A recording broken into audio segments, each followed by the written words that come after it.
At the Museum of Natural Science, they're presenting Dr. Octopus's actual robotic arms. Sure, a radioactive accident means that he can control them remotely, but he's locked away in the Midwest, far away from New York. It's not like he can control the arms from there, right? Well, it turns out that Doc Ock can control the arms from there. He's been practicing, and the arms spring to life and wreak havoc on the museum and the crowd. We're reading every Spider-Man ever, and this is the Amazing Spider-Man issue 88, The Arms of Dr. Octopus. As Doc Ock's arms escape out into the city, Spider-Man spots them and swings down to stop them.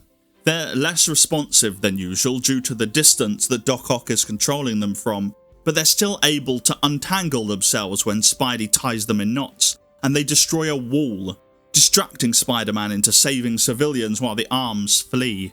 Unable to figure out where they've gone, Spider-Man returns home. The next day at college, Peter is called in to speak to his professor, Professor Warren.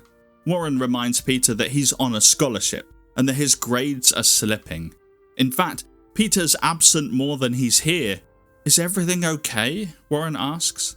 Peter assures the professor that everything is fine, and then later confides in Gwen about his academic troubles. She offers to help him with his grades. Meanwhile and elsewhere, Doc Ock's arms finally reach Doc Ock in the Midwest and help him break out of prison.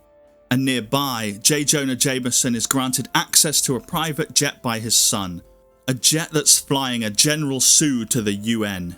The General is very important and the mission is delicate. I'm sure that these two events won't come into conflict at all. Well, until they do almost immediately. Doc Ock tears himself on board the plane, takes everyone hostage, and then realises how important General Sue is. The State Department will pay anything for Sue's return. And in New York, the Bugle News team hears about the plane's hijacking and races to the airport. That airport is crowded with protesters, some declaring support for General Sue and some condemning him. The whole situation is super volatile, a powder keg ready to explode.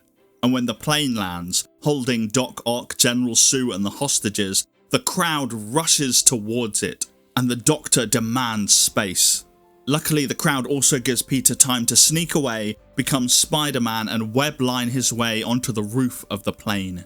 Using his spider sense to know exactly where the people are, Spidey pulls open the door, webs Doc Ock in the eye and clears the way for everyone to escape. As they do, he fights the Doctor, struggling in the tight plane surroundings, but he's able to get two of Doc's arms trapped in the fuselage. Unfortunately, the other two arms reach into the cockpit and start the plane, and it begins taxiing down the runway. Spider-Man is able to leap clear before the plane reaches the end of the runway and explodes, killing Doc Ock. And Jonah Jameson, now safe on land, is upset because no one was around to take any pictures. Thanks for watching and joining me on this journey to read every Spider-Man comic ever. If you want to support the channel, you can like, share or subscribe. You can also get early and exclusive episodes on Patreon or by joining the channel. Next week, we learn the fate of Doc Ock. Spoiler, he's not really dead. But until that issue, here's a fun fact about this one. Doc Ock was able to control his arms in New York from a prison near Chicago. That's about 800 miles away.